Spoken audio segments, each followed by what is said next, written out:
ดเราคนอยู่แล้วคำว่าเพื่อนยังเข้มข้นตลอดไปหากว่าเรายังมีลมหายใจ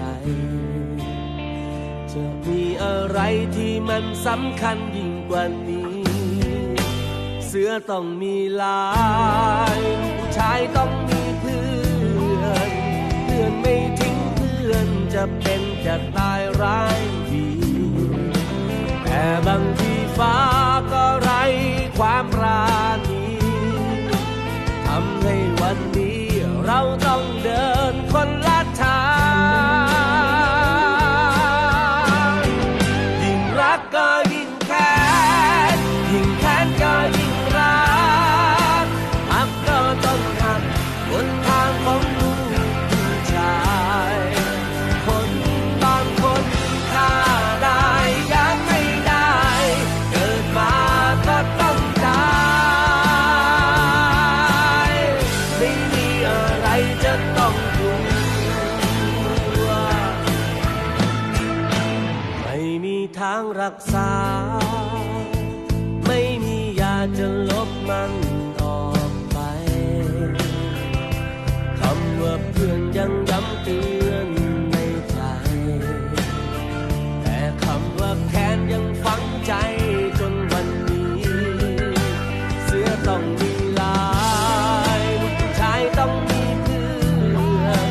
เพื่อนไม่ทิ้งเพื่อนจะเป็นจะตายร้ายดีแต่บางทีฟ้าก็ไร้ความปราณี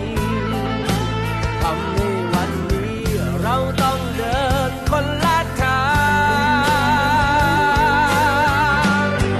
ยิ่งรักก็ยิ่งแค้นยิ่งแค้นก็ยิ่งรักหักก็ต้องหักบนทางของลูกผู้ชายคนบางคนฆ่าได้ยังไม่ได้เกิดมาก็ต้องตายไม่มีอะไรจะต้องกลัว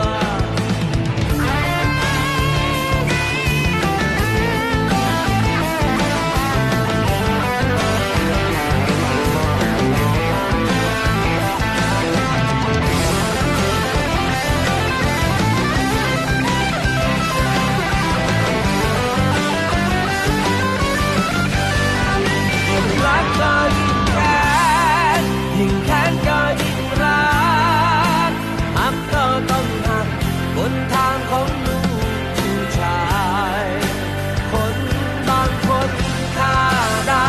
ยังไม่ได้เกิดมาก็ต้องตายรักก็ยิ่งแค้นแค้นก็ยิ่งรักหักก็ต้องหัก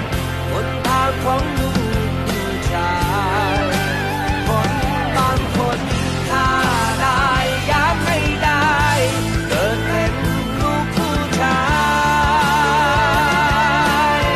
ถึงตัวจะตายก็ไม่กลัวถึงตัวจะตายก็ไม่กลัว